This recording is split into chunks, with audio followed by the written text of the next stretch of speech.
हाय, तो आज हम लोग शुरू करने जा रहे हैं क्लास 8 का साइंस है और इसका अध्याय 2 है सूक्ष्म जीव, मित्र एवं शत्रु।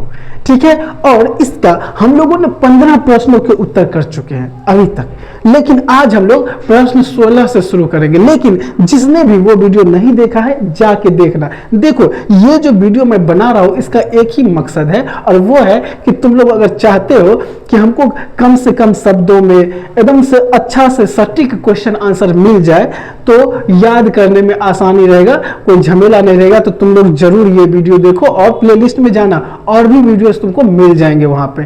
ठीक है, तो चलो हम लोग शुरू करते हैं। तो प्रश्न 16 है, क्या है? चेचक के टीके की खोज किसने की? उत्तर है एडवर्ड जेनरल ने चेचक के लिए 1798 ईस्वी में चेचक के टीके की खोज की।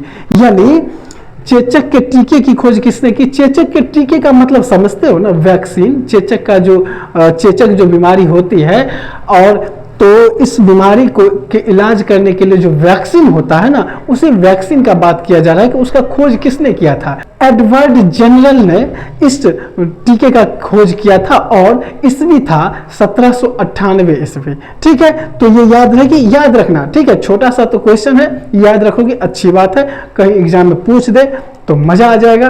ठीक है, चलो अब हम लोग बढ़ते हैं प्रश्न 17 की तरफ। एक चीज मैं बता देता हूं कि प्रश्न 17 में उत्तर में थोड़ा सा मिसिंग है, तो उसको तुम लोग ध्यान देना। अभी ये मैं बता दिया हूं।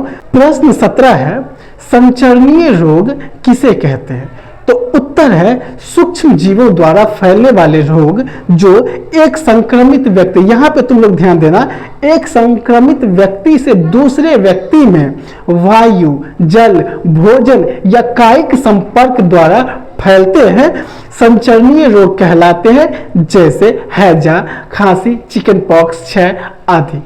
यानी ऐसा रोग जो एक व्यक्ति जिसको हुआ है उससे दूसरे किसी स्वस्थ व्यक्ति में फैलता हो, उसे ही हम संचरणीय रोग कहते हैं। अब ये फैलने का माध्यम क्या है? तो ये फैलने का माध्यम है वायु, जल, भोजन, ठीक है, या कायिक संपर्क। अगर हम जिसको हुआ है उसको हम टच कर दिए, या वो खांस रहा है उसके नजदीक में हम है, उसका तौलिया यूज कर लिया, उसका कंघी यूज कर लिया, यानी वो भी जो भी चीजें यूज कर रहा है, अगर उनकी वो सारी चीजें हम यूज कर रहे हैं, तो उससे भी हमको वो रोग हो सकता है जो उस व्यक्ति में है, तो उसे ही हम बोलते हैं संचरणीय रोग।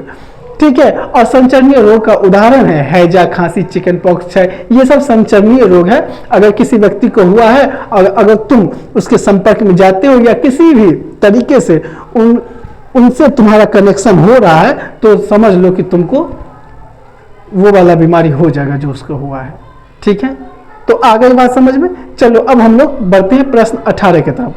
प्रश्न 18 है, रोगाणु अथवा रोगजनक किसे कहते हैं? तो उत्तर है कुछ सूक्ष्म जीव मनुष्य, जंतुओं एवं पौधों में रोग उत्पन्न करते हैं। रोग उत्पन्न करने वाले ऐसे सूक्ष्म जीवों को रोगाणु अथवा रोगजनक कहते हैं। ठीक है, यानी रोगाणु अथवा रोगजनक किसे कहते हैं? तो ऐसा सूक्ष्म जीव या कुछ सूक्ष्म जीव जो क्या करता है कि जंतु हो, मनुष्य हो, पेड़ पौधा हो, उसमें रोग उत्पन्न करता है, तो उसे ही हम क्या बोलते हैं? रोगाणु अथवा रोगजनक कहते हैं। ठीक है, ऐसे सूक्ष्म जीव को।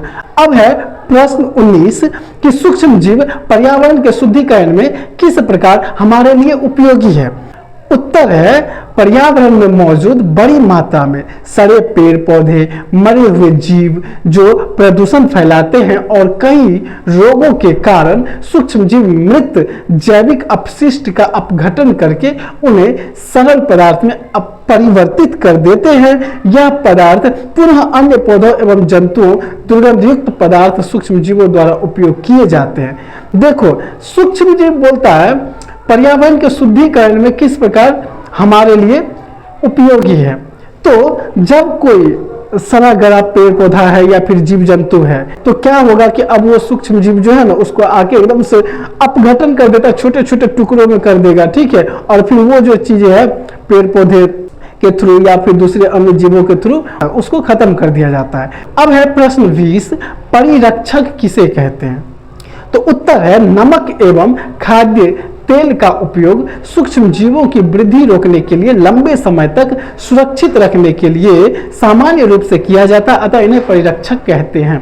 देखो परिरक्षक का किसे कहते हैं, तो ऐसा चीज, ऐसा पदार्थ जो किसी भी खाद्य पदार्थ को लंबे समय तक खराब होने से बचाता है, उसे ही परिरक्षक कहते हैं। जैसे नमक हुआ, तेल हुआ, ये सब परिरक्षक का काम करता है। क्योंकि देखोगे अचार है, कोई भी अचार हम बनाते हैं, आम का अचार हो या कुछ भी, आंवले का अचार हो या कुछ भी, जिसमें हम ये चीजें मिलाते हैं और वो चीजें बहुत दिनों तक रहता है। ठीक है, तो यही परिरक्षक होता है जो किसी भी खाद्य पदार्थ को लंबे समय तक अच्छा रखता है।